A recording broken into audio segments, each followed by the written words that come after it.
Assalamu alaikum wa rahmatullahi wa barakatuh. Pour la troisième année collégiale, les fonctions de nutrition. Comme vous le constatez, le tube digestif est constitué des organes suivants: la bouche, l'estomac, l'intestin grêle et le gros intestin. Au niveau de la bouche, les aliments vont subir une simplification moléculaire. Ils vont passer de macromolécules en micromolécules, en petites molécules, effectivement. Cette simplification moléculaire se fait par l'intervention de sucre digestif qui contient des enzymes.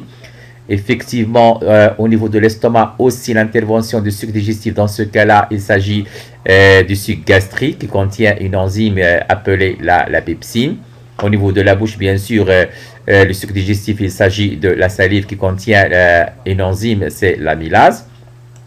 De même, au niveau de l'intestin grêle, les aliments, toujours, ils vont subir une simplification moléculaire, cette fois-ci sous l'action des enzymes contenues dans le sucre pancréatique et le sucre intestinal, qui sont aussi des sucres digestifs.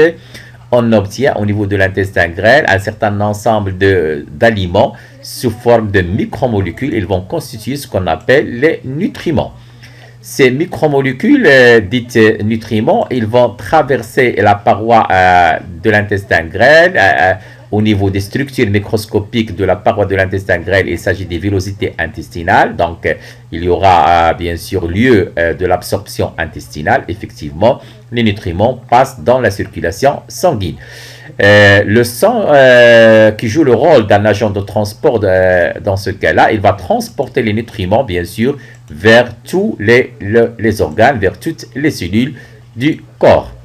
Effectivement, les organes vont recevoir les nutriments, mais ils vont recevoir aussi le dioxygène qui est transporté depuis, bien sûr, les alvéoles pulmonaires, au niveau desquels a lieu les échanges gazeux entre l'air alvéolaire et le sang. Donc, le sang, à ce niveau-là, il va se charger en dioxygène. Il va transporter ce gaz, bien sûr, vers les organes du corps, plus précisément vers toutes les cellules. Donc, au niveau des organes, les nutriments et le dioxygène, il y aura une réaction chimique qui va donner le CO2 plus d'autres déchets, notamment l'urée et l'acide urique, bien sûr, avec libération d'énergie. Une partie de cette énergie sera perdue sous forme de chaleur. Donc, cette énergie sera utilisée par les cellules. Pour le CO2, il sera rejeté, bien sûr, il va passer dans la circulation sanguine pour être rejeté vers le milieu extérieur, bien sûr, au niveau des alvéoles pulmonaires, alors que les autres déchets, urée et acide urique, ils vont passer toujours dans le sang, qui joue toujours le rôle d'agent de transport, mais cette fois-ci vers les reins pour être expulsés, bien sûr, sous forme d'urine. Alors que les aliments non digérés, ils vont passer de l'intestin grêle vers le gros intestin pour être expulsés à l'extérieur. Merci.